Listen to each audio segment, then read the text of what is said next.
Hello, adventurer. It's good to see you. You have made it to the morning grind. Welcome, welcome. It's the live stream at the beginning of the Geekverse, where we talk about all types of topics in geekdom, gaming, and fantasy, with an emphasis on being constructive and creating the things that we want to exist in the world. It's all on the grind, Sizemore. Can't be too fine, can't be too coarse. That's exactly right. There are a lot of adventures to be had today. Dungeons to explore and monsters to slay, and who knows what a random encounter might send our way. That's why we have to prepare, so settle in now for the morning grind with your favorite beverage in hand. Tea? Or maybe something a little stronger. I've got a few bottles of the old Wynyard left. Whatever you want. Pull up a chair. Dude. If you're feeling fancy, how about a cappuccino? Or a frappuccino? Or how about an espresso? Just tea, thank you. Sounds good to me, Gandalf. Whatever you want. I'm just glad you're here. Everyone is welcome. You can just watch if you want. You don't have to worship anything you don't want to worship. Thank you, Mike. But be forewarned. Sometimes we get really strange characters around here. Wait, what's that you say? Why can't you come and be a part of the stream? My wife would disown me. Oh no, I bet she'll be fine with it. Come on in. Am I scared for my safety? No. What are we supposed to do? Everybody do the secret handshake.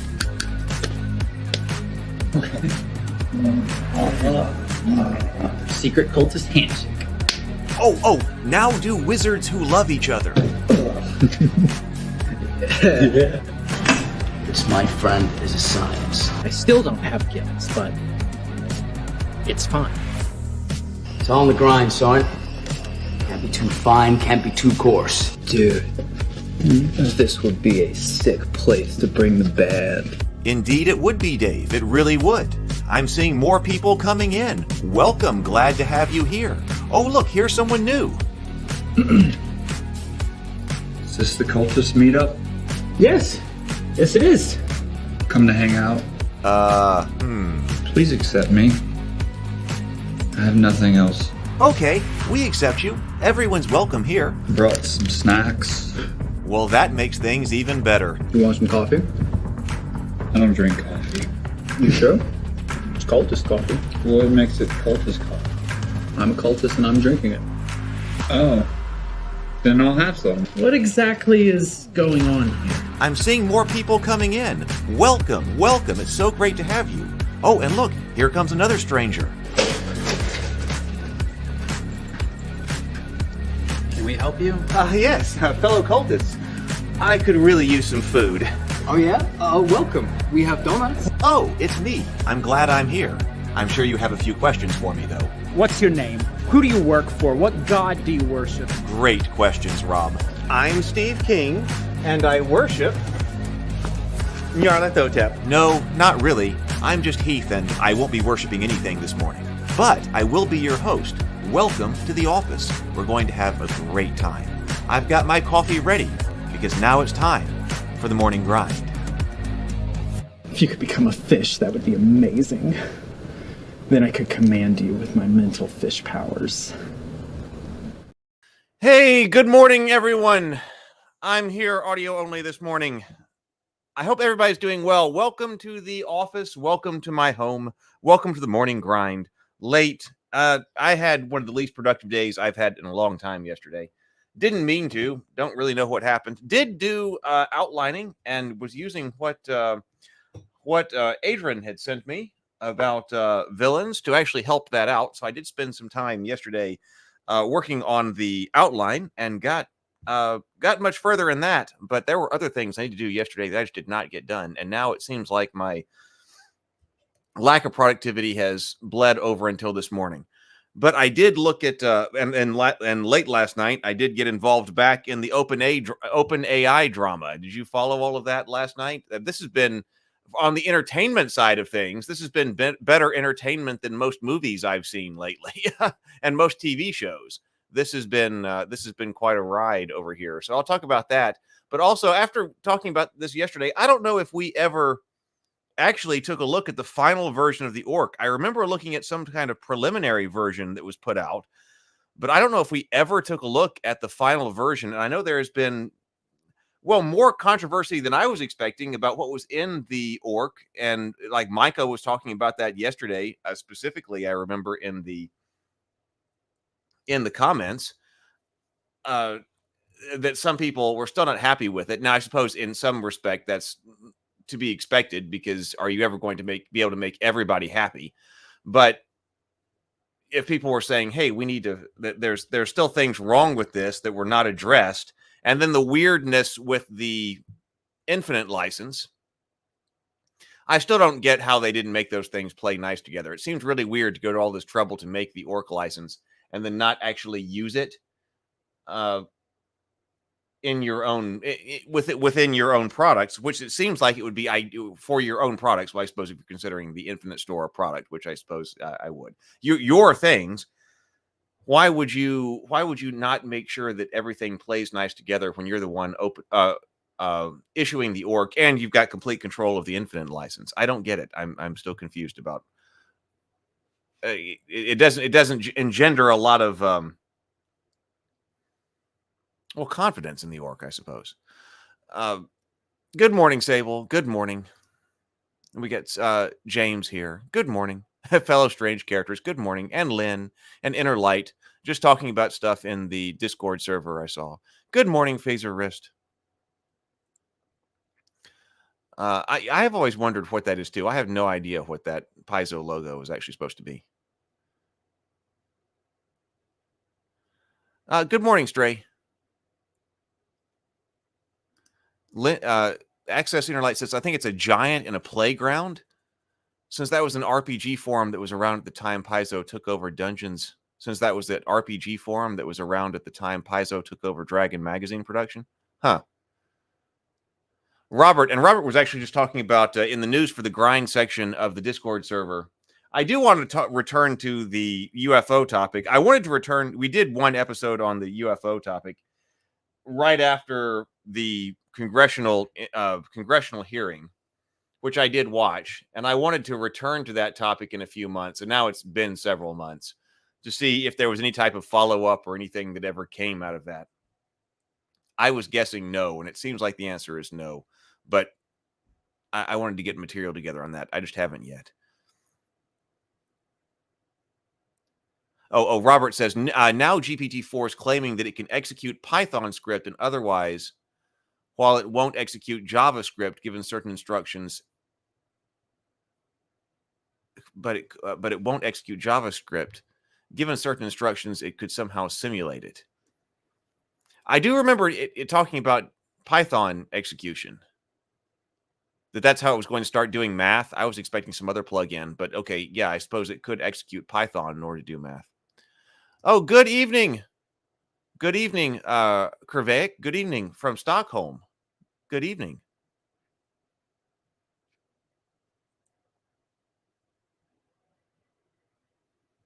Okay, so let's just go over here then. On the OpenAI drama, in case you weren't watching last night, this was the part that really stuck out to me yesterday, right here, which now seems to not be the case, because we said yesterday, I guess that's as large as I can make it. It says, Mr. Altman's, this was the release from OpenAI. Mr. Altman's departure follows a deliberative review process by the board, which concluded that he was not consistently candid in his communications with the board, hindering its ability to exercise its responsibilities. The board no longer has confidence in his ability to continue leading OpenAI. And that was kind of a huge, let's breathe and sip. That was kind of a huge bombshell to me. I mean, because like that's speaking pretty harshly about Sam Altman. A deliberative review of the board, not consistently candid, hindering its ability to exercise its responsibilities. That to me seemed like it was going far beyond we've got two different philosophies on the way that we should continue to approach this this business situation. I mean, this is pretty. It seemed to me that seemed like it went way beyond that. Hey, let's breathe and sip. I got my drink this morning. Everybody got your drink too? Let's take 2 deep breaths, deep inhales, complete exhales, and then take a sip of your favorite beverage this morning. So here we go.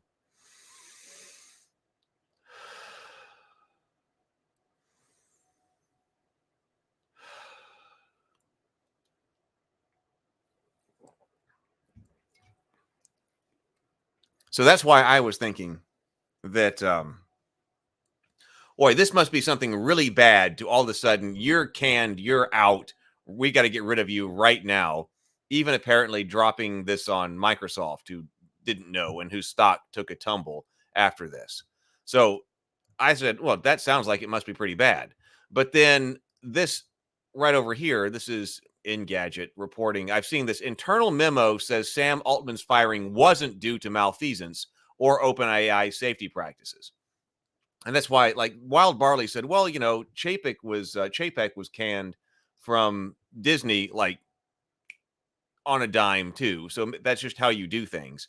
And sure, but I think that if like Microsoft had been more involved, then Microsoft would have like had a statement ready to go, been able to ease this transition a little bit like this, and not just all of a sudden have the bomb drop, because it wants to let everybody know that its investment is that it stands with OpenAI and that its investment is safe.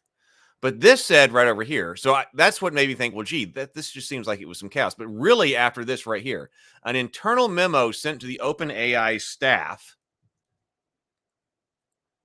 on Saturday after the former CEO Sam Altman's abrupt firing reiterates that a breakdown in communication led to the decision, not malfeasance or anything related to our financial, business, safety, or security privacy practices, according to a reporting from Axios and the New York Times. The memo obtained by both publications was sent to employees by OpenAI's Chief Operating Officer, Brad Lightcap.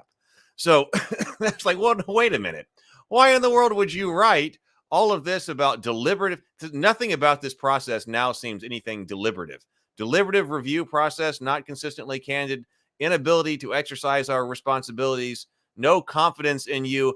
Oh, yeah, but it's not malfeasance or anything related to our financial, business, safety, or security privacy practices. Well, what is that? So I was like, oh, so this just seems like it was not well thought out at all. Let's see. We'll start that again tomorrow. I'm behind this morning in everything, and this was probably going to be a short morning grind. So yes, we need to restart our sacraments tomorrow morning.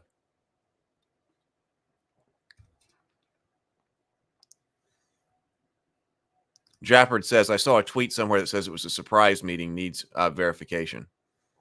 I mean, the news was dropped on Friday. Yeah.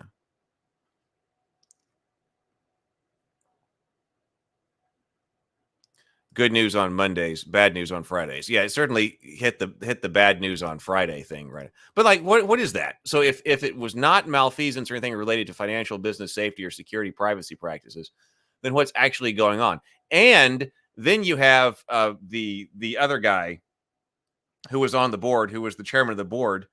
Of course, he was left the board, but he was going to stay with the company, but then he quit.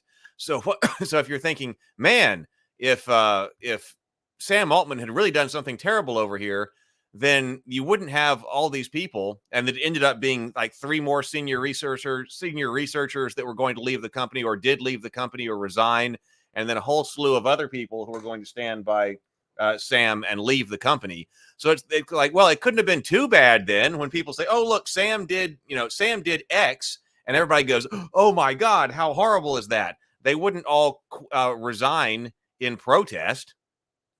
So whatever it was, it couldn't have been too bad. So when everybody finds out that, oh, actually, this has nothing to do with any kind of malfeasance or any type of financial, business, or safety or security practices, then everybody was like, well, then we're out too. So it just seems like this was just something that was not thought out at all. And then, of course, then what yesterday, late breaking after this was at 4:40 p.m. This says Central right over here. OpenAI board in discussions with Sam Altman to return as CEO. And my favorite tweet that I saw about this was, wow, Sam Altman is doing Steve Jobs' life on fast forward or something like that. It was like, this is Steve Jobs firing and return to Apple, except for the TikTok generation. I thought that was pretty funny. So it says the OpenAI board is in discussion with Sam Altman to return to the company as its CEO, according to multiple people familiar with the matter. One of them said Altman, who was suddenly fired from the board on Friday with no notice, is ambivalent about coming back and would want significant governance changes. So update 5:35 p.m. Pacific time. A source close to Altman says the board has agreed in principle to resign. That the board has agreed in principle to resign and to allow Altman and Brockman, that was the chairman, to return, but has since waffled, missing a key 5 p.m. Pacific deadline, which many OpenAI staffers were set to resign. So more people were going to resign in protest. If Altman decides to leave and start a new company, those staffers would assuredly go with him. Altman holding talks with the company just a day after he was ousted indicates that OpenAI is in a state of free fall without him. So, I mean, that would be crazy. Yeah. So, I mean, if this turns around and he's back on Monday and the rest of the board is gone, which would include Ilya. So, I mean, that's why I was looking at this last night. Then late last night, I got looking at this and involved in all the drama and stuff. Like I said, man, this is pretty crazy. I do want to follow up on one other thing from yesterday, because there is a structure document up for OpenAI over here. The structure in more detail. So we talked about yesterday briefly the idea of the for-profit company wrapped in the nonprofit. And that's why I think none of the board members hold shares in the for-profit company. And I think that also is a reason why, like, Microsoft is not on the board. Why wouldn't Microsoft be on the board? It's because I don't think any shareholders then are on the board, because the board of directors controls the public charity. The public charity, which is this OpenAI nonprofit, the charity nonprofit owns the holding company for OpenAI nonprofit plus employees and investors. And that is a majority owner in OpenAI Global LLC. This is the capped profit company, of which Microsoft is a minority owner in. So there is a diagram on that for those of people who are looking for what its structure is.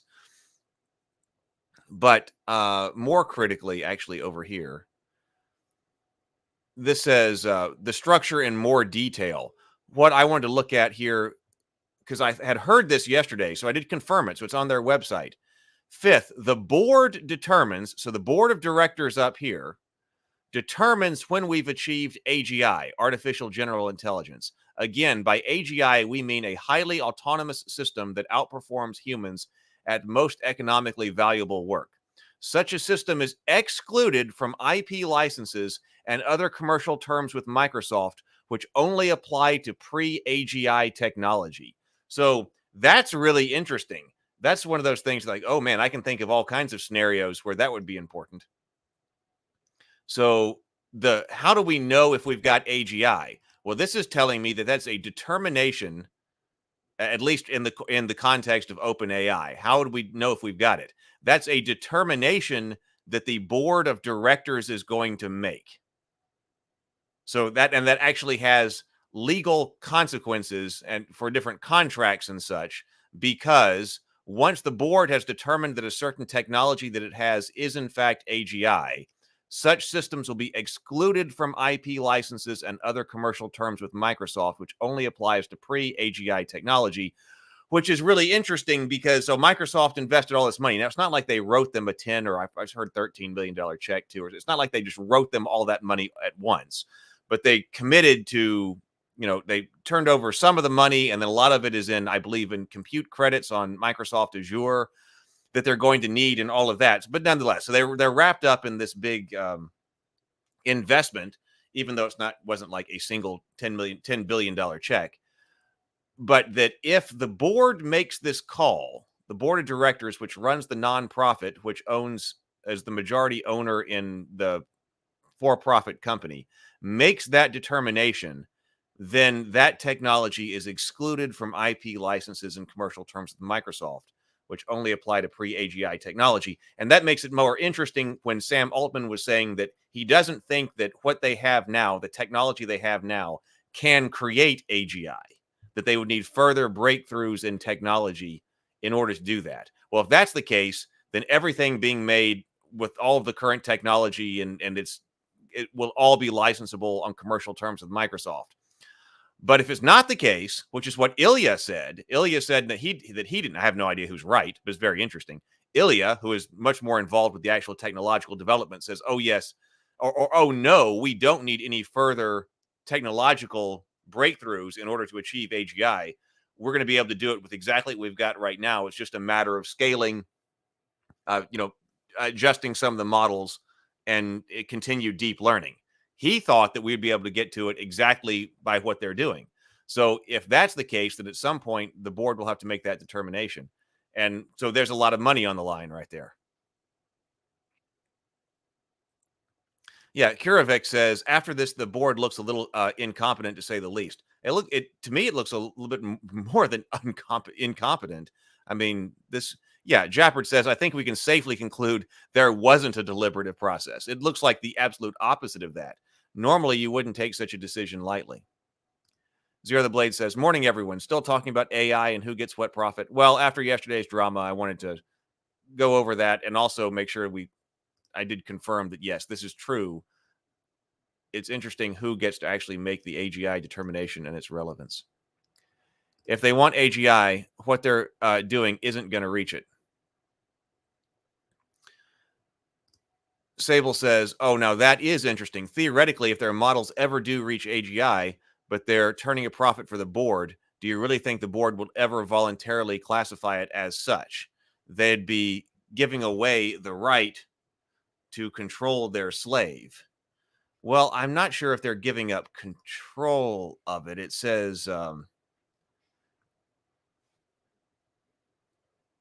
such a system is excluded from IP licenses and other commercial terms with Microsoft, which only apply to pre-AGI technology. So one of the theories going around, because Sam Altman did say something about that he witnessed a major breakthrough in the laboratory like 2 weeks ago. Because it would be interesting to know how they're going to determine this, because this is also something that's really strange about Microsoft. So I understand why they might not be on the board because of the strange structure of the nonprofit. But if this is the case, and of course I have no idea what other terms with Microsoft are, but it's kind of strange that Microsoft, it seems like you'd want some kind of external adjudicator or something about when does this technology go over this AGI threshold, and then this other part of the agreement is invoked and it's not commercially licensable and everything like that. So that's interesting that it's all in the hands of the board of directors of OpenAI. Although maybe it has to be that way. Maybe Microsoft does not think that it can get to AGI, so it wasn't worried about it. But on the other hand, it's somebody else's determination, so kind of strange. Which then results in Skynet and the extinction of humanity. Have none of them ever watched science fiction movies? So anyway, that's just a follow-up from yesterday. So I guess we will continue to see what happens. I still think this is fascinating. All right. So then I went over to, let's go over to Paizo. So for a few minutes anyway. I was looking. So this was Thursday, June 29th. That says the final version is here. I don't think we've looked at this since June. I think we definitely looked at an interim version, but from what people like Micah in the comments were saying, that it's not, it shouldn't be all that different. They were saying that different issues had come up by people such as Micah and probably Roll for Law and other people apparently, but that they weren't terribly interested in changing things from an interim draft other than things like typographical errors or minor clarifications or something like that, at least according to what Michael was saying. So what was the final version and what it is? So it says, after months of collaborative work, we're pleased to present the final version of Open RPG Creative ORC license. System agnostic, perpetual, and irrevocable open gaming license that provides a legal safe harbor for sharing rules mechanics so as to encourage collaboration and innovation in the tabletop gaming space. After much commentary and iteration, the ORC license and accompanying ORC Acts, answers and explanations document are now final and ready to use by game publishers large and small. We've posted the final drafts below. I noticed that when I clicked on it, download the ORC license, it does say the thing it takes me to is ORC license interim. So why does it say ORC license interim if this is supposed to be the final draft? I mean, surely by now, if the link was wrong, they would have fixed it because this has been a while. The public commentary portion of this process is now complete, and there will be no further changes. We're grateful to everyone who contributed thoughts, criticism, and suggestions during this process started back in February. We literally could not have done it without you, and we look forward to the amazing products the community will create using this license in the future. Submitted to the Library of Congress and formally published on the website of Azora Law. Wait, so is it the same? Does it still say interim on the Azora Law? ORC license. Well, ORC license final. Okay, well, let's look at that one. I wonder why it still says interim down on the Paizo website. But this one says ORC license final, where it's officially published. So let's go with that. All currently posted versions of the final ORC license text should be considered the interim final. All currently posted versions of the final ORC license text should be considered the interim final ORC license and ORC Acts. Okay, I guess that is that. As soon as copyright registration is finalized, these documents will be updated with the final copyright registration number, which we expect will be ready in about 6 months. Okay, so that explains why. In the meantime, publishers are free to begin using the ORC license right now. No other elements of this document will be changing in the future. Okay, well then, what does it say then? Should we look... This might also be a few days. We've got several different series here on the Morning Grind started. And I'm not going to be able to go for hours this morning. Should we look at its the answers and explanations first? I noticed that is what a role for the role of law did. Especially to find out like what their purposes were.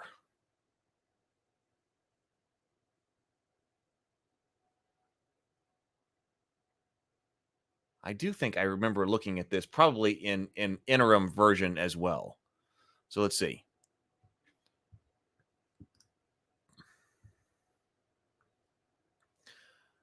So, okay, this is the ORC Answers and Explanations. The ORC Answers and Explanations document is published simultaneously with the ORC license and is filed under the same U.S. copyright registration as this document. The Act serves as the official frequently asked questions document for the ORC license project. One purpose of the Acts is to provide a general indication of the drafter's intentions in interpreting the ORC license in the event of a dispute. The Acts is intended to be admissible and used within the adjudicating body for such a purpose. Subsequent versions of the Acts shall not be admissible for purposes of determining the drafter's intentions. Subsequent versions of the Acts shall not be admissible for the purposes of determining the drafter's intention with respect to the ORC license. I guess that right there, so the FAQ, remember we had that problem with the FAQ during the OGL debacle, that there was the FAQ on the Wizards website that explained things very counter to the way that Wizards explained them. So I guess this is what it was trying to avoid here, that here is our FAQ, here is our answer document, question and answer document that is intended to give a general indication of the drafter's intentions and is officially registered, and that you cannot update it again because Wizards was trying to delete that page, or did delete that page from the website. Of course, it was still up on the Internet Archive, but I guess that's how it's trying to get around this. So the ORC license in plain English. The ORC license provides a way for game creators to openly share the license of their game and allows for downstream users to freely use, modify, and reshare adaptations of these game mechanics. What is openly shared under the ORC is known as licensed material and includes the broad functional elements of games such as stat blocks, game rules, character attributes, and methods and systems inherent for playing the game. As well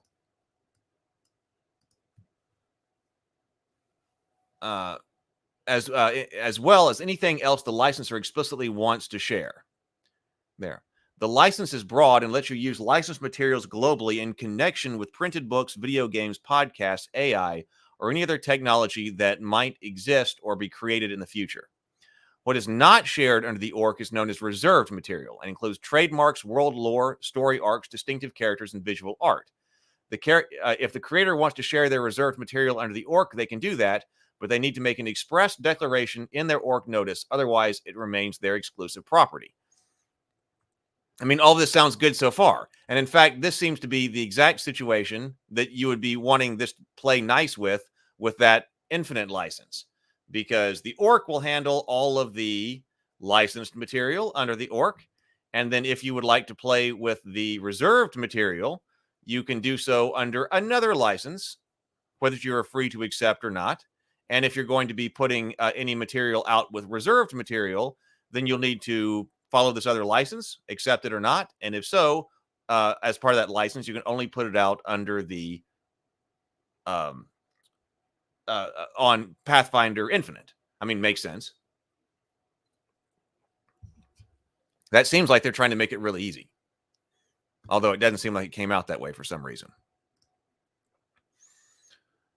Under the ORC, you can use, share, adapt, and build the licensed material however you see fit, so long as you're given proper attribution in the form of a notice in your published work.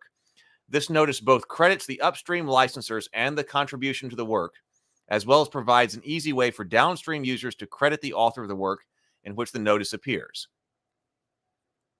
So you can use, adapt, share, and build on the licensed material however you see fit, so long as you give proper attribution in the form of the notice in your published work. Sounds fair. Sounds like what we're trying to do here. This notice both credits the upstream licensors and the contribution to the work, as well as provides an easy way for downstream users to credit the author of the work in which the notice appears.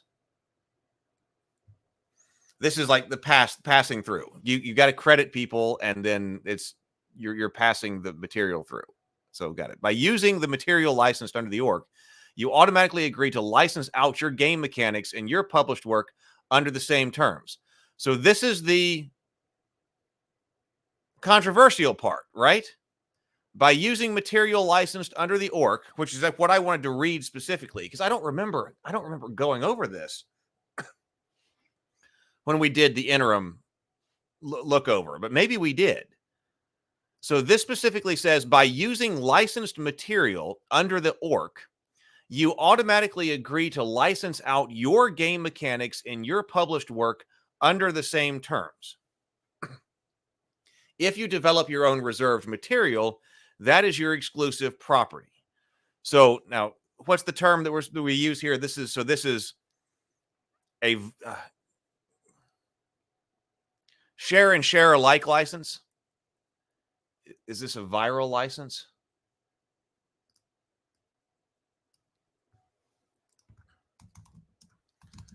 Share and share alike license.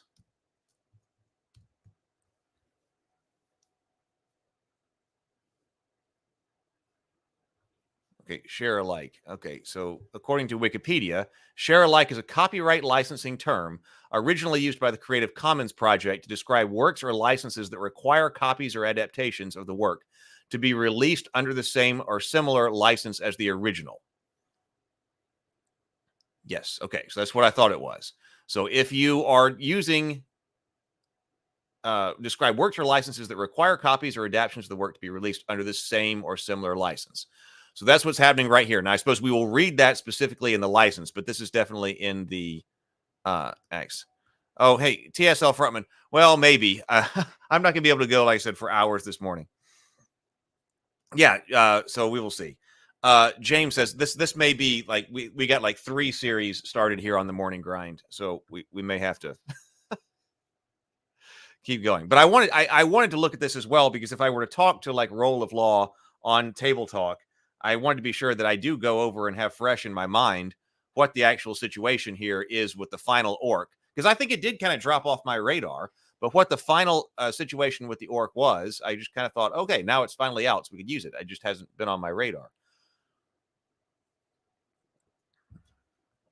But yeah, James says this is the piece that's bothered Micah R. Maloney, who is, that looks like you're not here this morning, but right. Micah has talked about this a lot here and on the Discord server, that this is definitely a problem, a big issue. And I would see it being a big issue with a lot of other people here as well. By using material licensed under the ORC, you automatically agree to license out your game mechanics in your published work under the same terms. If you develop your own reserved material, that's your exclusive property. Well, this actually makes it sound like it's even more robust than share and share alike, because this says, well, I guess it depends on exactly what you mean by a derivative. The copying license from originally used to describe works or licenses that require copies or adaptions of the work to be released under the same or similar license. Yeah, so that's definitely leaning into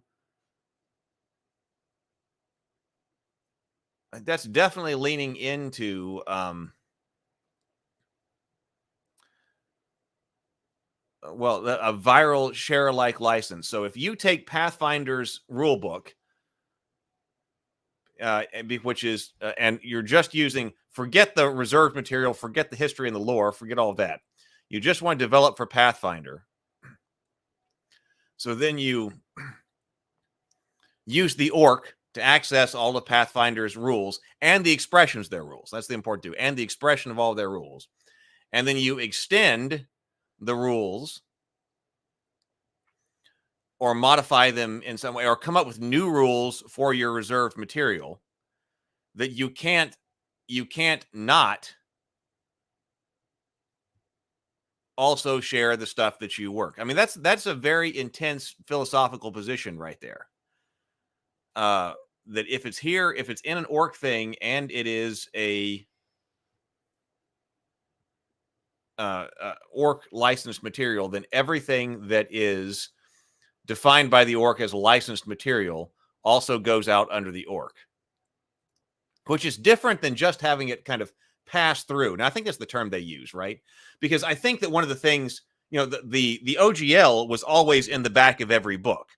And to me, that was kind of pre-internet thinking. The pre-internet the internet was still early comparatively when the OGL was done. So we're talking about print books here, and the whole license will be in the back so that you can always see the terms that are licensed. You might not today, like I think it says the orc, you can link to the orc. So it wasn't, back in the OGL, it wasn't always assuming you would have connection to the internet. And now here, you might not always have connection to the internet. But if like the whole grid goes down and we're operating in a Mad Max scenario, maybe the particular licensing of your new RPG game is not something that you're completely concerned about if you can't access the internet to get the orc. Maybe that's not something you're thinking about anyway. But now you can just link to it. But in kind of a pre-assuming that everyone has access to the internet, instant access to the internet, you would put the license in the back. That way, at any time, you never had to go back and find an original copy of the license. If you had any book that has the license in the back, you know exactly where everything stands with that book and can continue with that book. Here, we can always go back to an original online. So, but this is more stringent than just passing through the license to say, hey, if the original A is licensed under the orc, and then B uses some of A through the orc, that everything of A in B can be licensed through B to C. At least that's my understanding. That would be like passing through. It's a viral license for the mechanics. So we do call that a viral license. Kurovic says this is a viral license for mechanics of the distributed work. So the viral, and I was looking for. I saw the YouTube video where he was going over the draft. I was looking to see if there was a draft PDF. Now there may be, but I didn't just instantly see it. So looking at this, and then I want to watch his video on Elf and see if I can find a PDF of it, because we should look at that. So TSL Frontman says the orc is interesting in how it's written, coming from the other direction. It kind of forces open rights instead of most contracts that say you cannot do, that say what you cannot do or can only do. Lynn says it's like set theory, but for lawyers. Yeah, I wonder what Ryan Dancy thinks about this.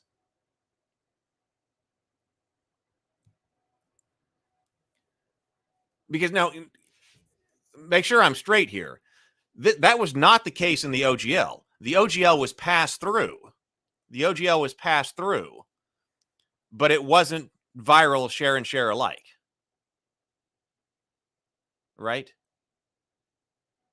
And it's also especially weird that if this is so philosophically important to them, and to the people who actually had the ability to do this, to create this is this very robust philosophical stance is so important to them, that they would not use it when making Pathfinder Infinite.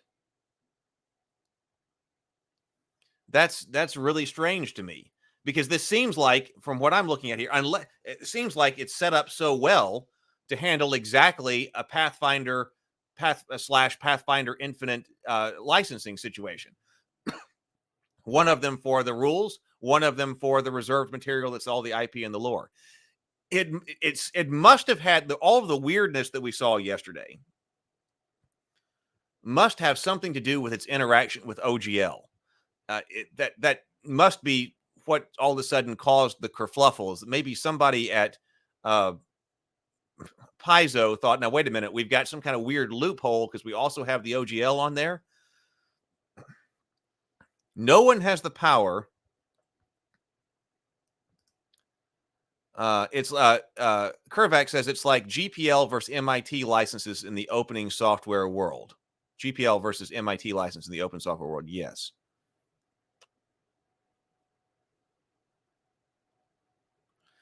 Roll of Law, James says, Roll of Law is a newer channel. The name of the presented is Ian Runkle, and his original channel is Runkle and the Bailey. He's a Canadian lawyer, and while I'd prefer an American copyright lawyer, I really do like the work he's been doing with following the orc and creating the elf. Guy's an upstanding member of the community. Okay, I'm going to look at the elf in more detail soon. No one has the power to change or evoke the orc license.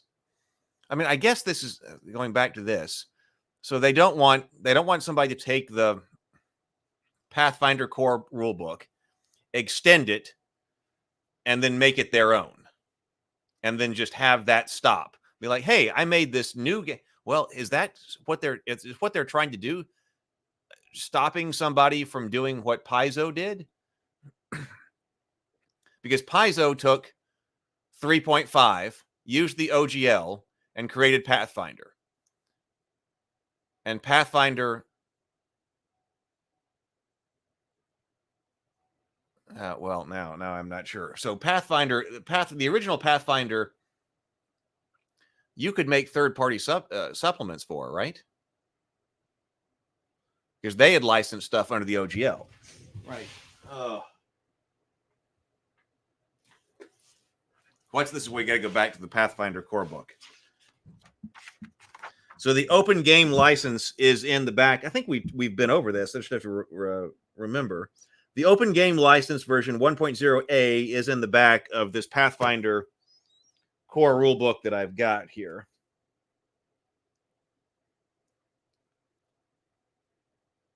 Pathfinder, let's see.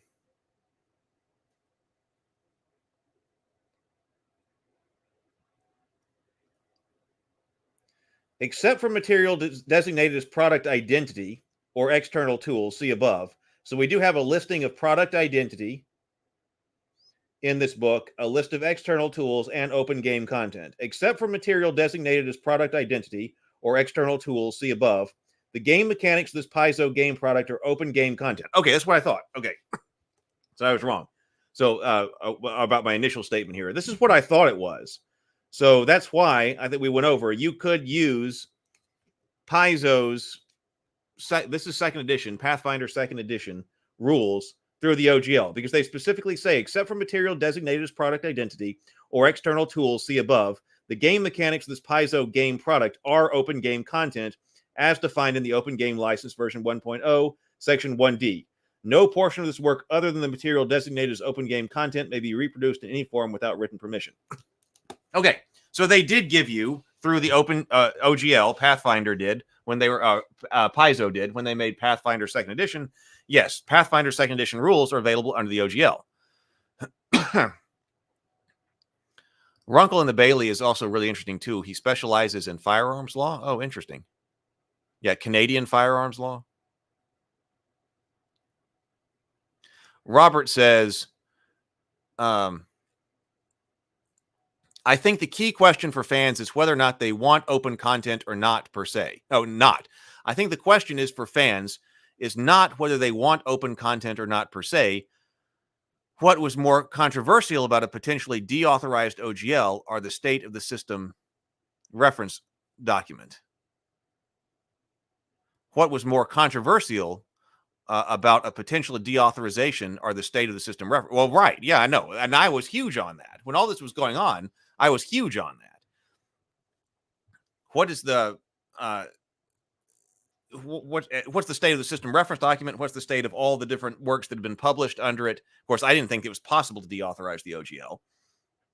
I still believe that's the case. And the SRD and derivative works. Right, yes. Do fans want non-SRD content on a widespread basis, or do they still want third-party SRD content? Do fans want SRD content on a widespread basis, or do they still want third-party SRD content?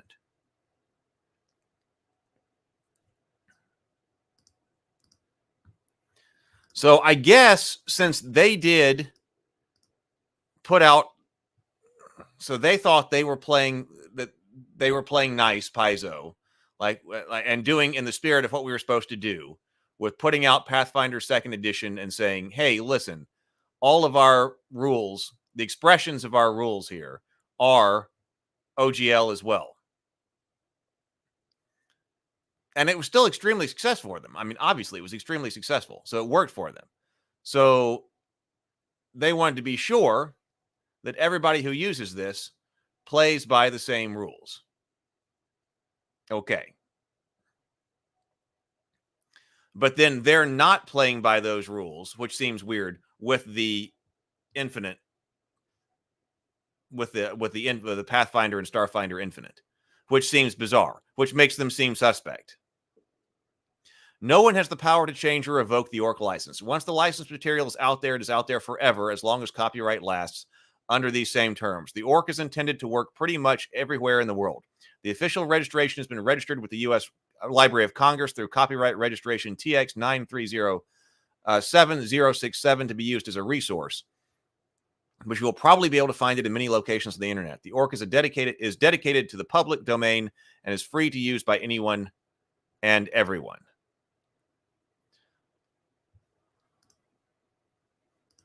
How does the ORC license work? The ORC license can be used by everyone to open their game up for others to use. The ORC license is game system agnostic. If you put the ORC notice on your work, then any of your reserved material that you expressly dedicate to the gaming community, shown below as expressly designated licensed material, as well as all your game mechanics, are open for other authors to use under ORC license. While there are strong arguments regarding the degree to which pure game mechanics are subject to copyright, placing this notice in your work removes any doubt and makes those mechanics expressly available under licensed terms. All you have to do is put an ORC notice in your product and you're done. The ORC license itself is not required to be reproduced, although it may be included. The ORC notice would typically look something like this. ORC notice. This product is licensed under the ORC license held in the Library of Congress at TX 9307067 and available online at various locations, including Azora Law, Gen Con, ORC license, and others. All warranties are disclaimed as set forth herein. Attribution. This product is based on the following licensed material. For example, Raptor Game System version 1.0, copyright Azora Entertainment, core designed by Brian Lewis. If you use our material in your published work, please credit us in your product as follows. Raptor Imperium and give the credit. Okay. Reserved material. Reserved material elements in this book include, but may not be limited to, Bloodbeak, Thondor, Glam Feather, and Richard the Righteous, as all elements designated as reserved, and all elements designated as reserved material under the ORC license. So the ORC should define reserved material, I guess. Expressly designated licensed material.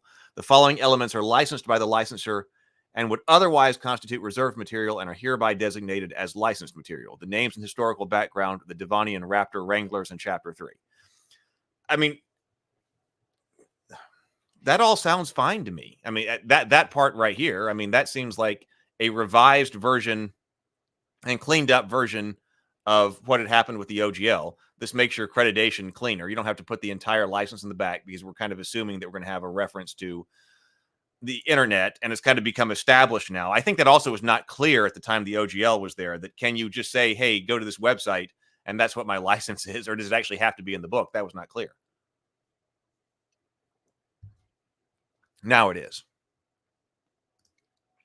TSL Frontman says, good points, Robert. Reliability is paramount to any contract. Simply being big open license A versus big open license B is only relevant for the readability or usefulness of these contracts.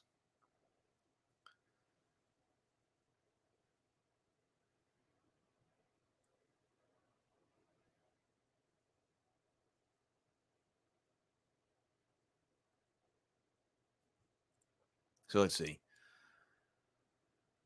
Why did you create the ORC? Role-playing games do an amazing job of infusing protectable creative descriptions with unprotectable game rules in a way that's challenging to separate under copyright law. This complexity has had a stifling effect on creativity in our industry. We created the ORC license to be a tool that gives you the right to use the ORC licensor's protectable game mechanics easily and confidently. The ORC license grants users to license the copyright protection that exists in complex form of intellectual property without publishers having to hire lawyers to separate that which is copyright protected from that which isn't. The whole point of the ORC was to give the gaming community comfort, confidence, and certainty. It gives our community a license which is not reliant on any one company. That all comes from the OGL debacle, right?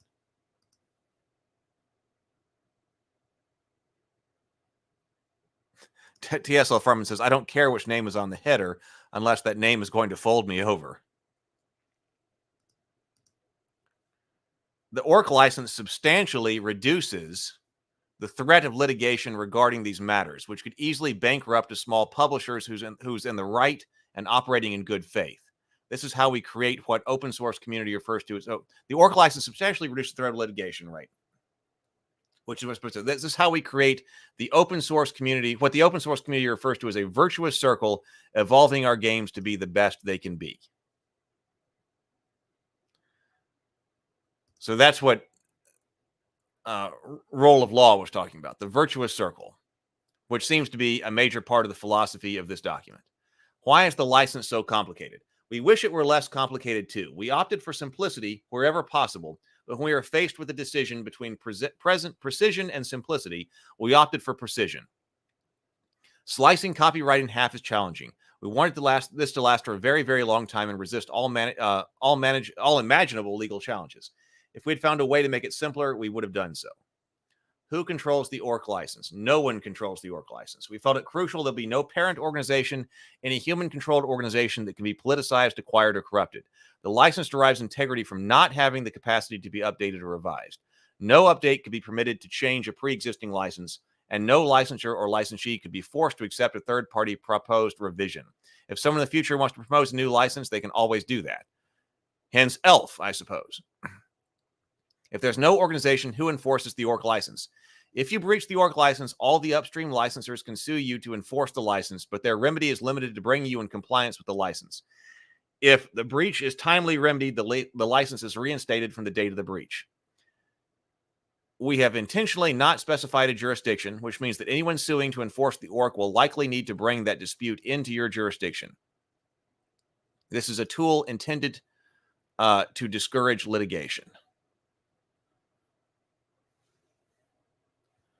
We talked about that with Ryan Dancy, why there was no jurisdiction on the OGL.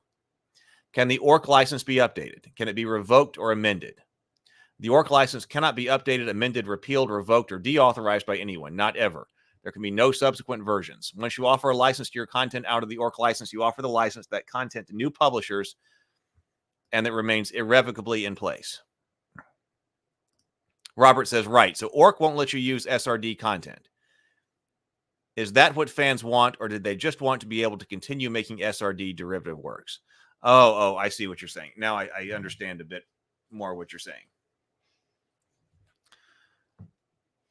Yes, ORC does, right. ORC does not allow you to use the 5th edition SRD. Excellent. Okay, now I see where you're going, Robert.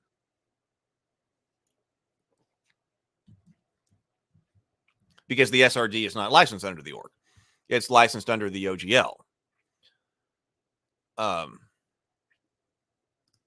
So do fans want non-SRD content?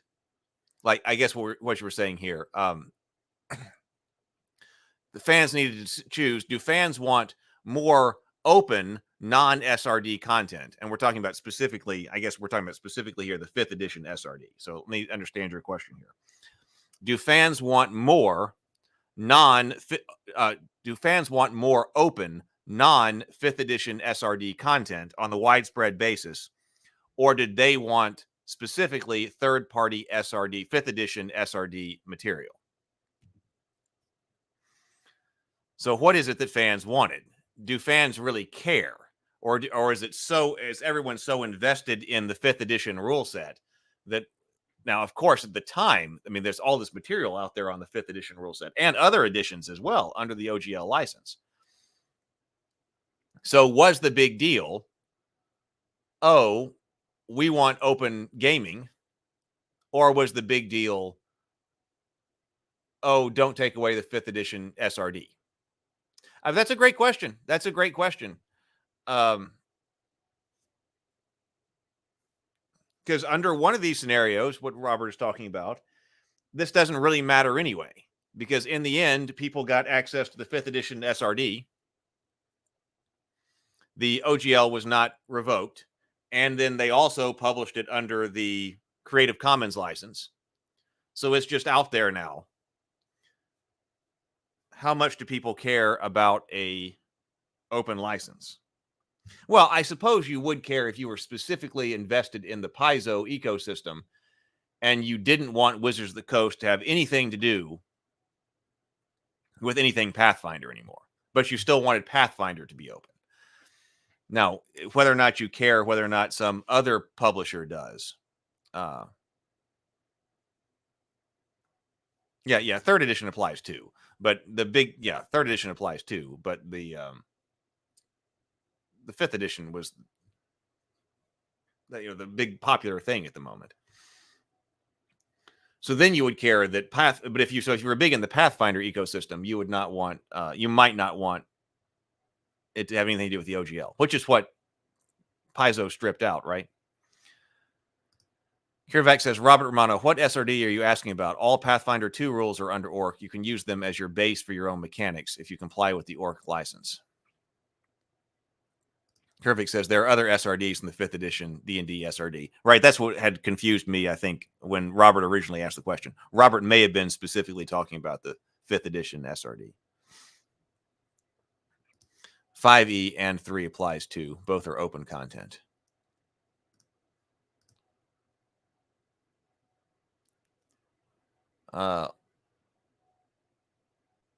Why did Azora register copyright in the ORC license? We needed a system to assure that no one could modify the ORC license once it was released. Mark Greenberg suggested and we decided that by putting it on file as a registered copyright with the U.S.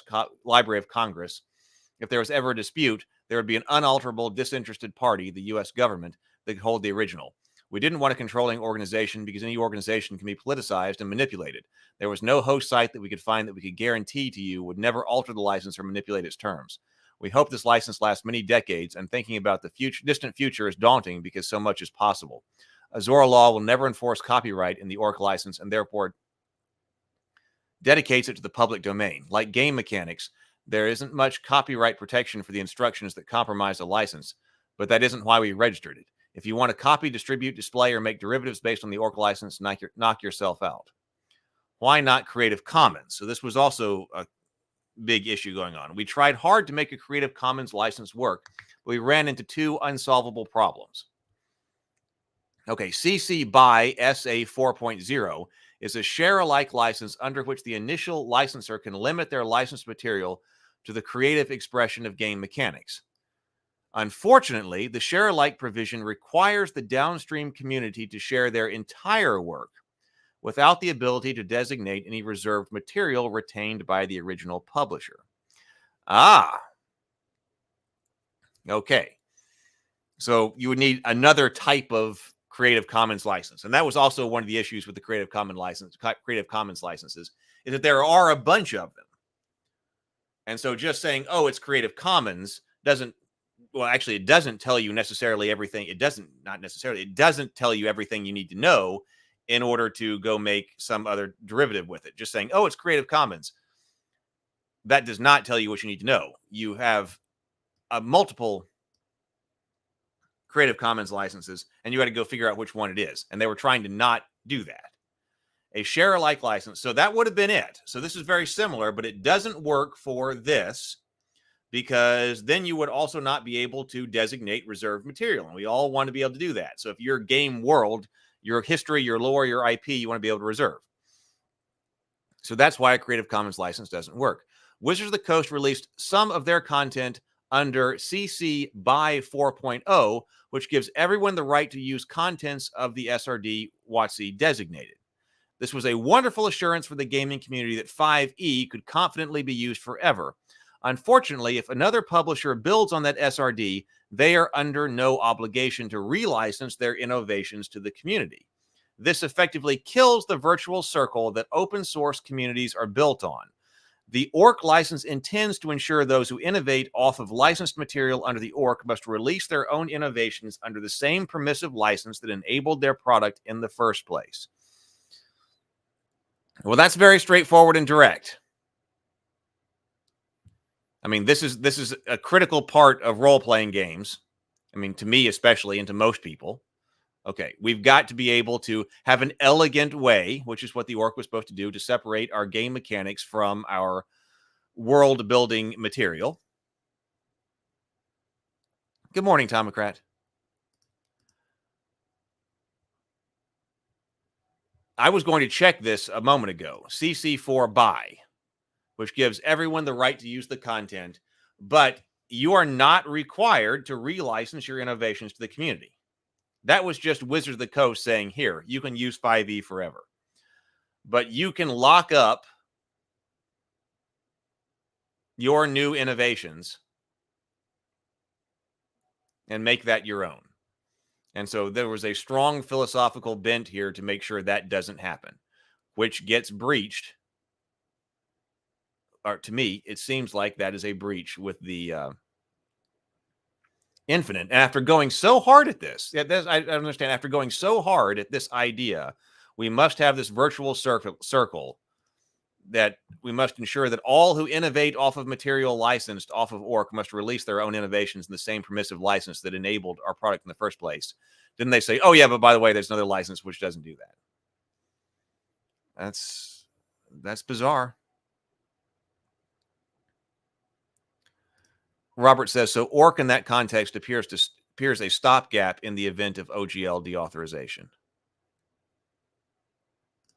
Yeah, it does specifically use the word unfortunately, right? So unfortunately, so that also indicates, well, this document is intended to indicate their intentions, right? Unfortunately, if another publisher builds off of that SRD, they're under no obligation to relicense. They don't say, however. They do say, unfortunately. Unfortunately, that's the case. Okay. Like I said, all right. So we've been going for over an hour here, and I started late. So I've got to have a major productive day. So I guess we got 3 different series that are going on right here. So morning grind series. We started looking at the final orc.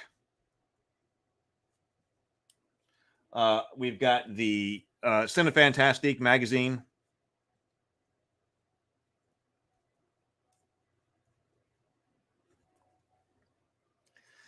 And there was some more stuff that I wanted to look at with ChatGPT because Robert had some great ideas. Can it run something for you, running a game? Oh, and I wanted to see about plugging that into HeroQuest as well. So there were a few other things I wanted to do with ChatGPT. So, all right. Well, maybe by tomorrow, I've got to be productive. Tomorrow, maybe we'll get back on our sacraments early in the morning. And then also, I've got a meeting tomorrow afternoon I got to be ready for. So I need to have a big productive day today and tomorrow. Robert says, right, Creative Commons SRD is less valuable than OGL SRD by Wizards. Yeah.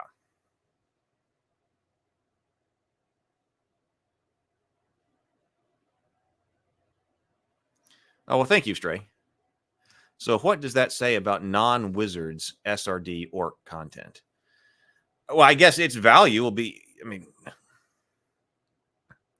I guess the answer is going to be the proof's in the pudding. If you are a third-party publisher like Paizo was, and you put out something amazing under the orc and people want it, then there you go. All right. Well, I got to get out of here. All right. I'm going to go be productive. I got to get serious about productivity today. So everybody go forth, be creative, be productive, and grind on. I'll see you tomorrow.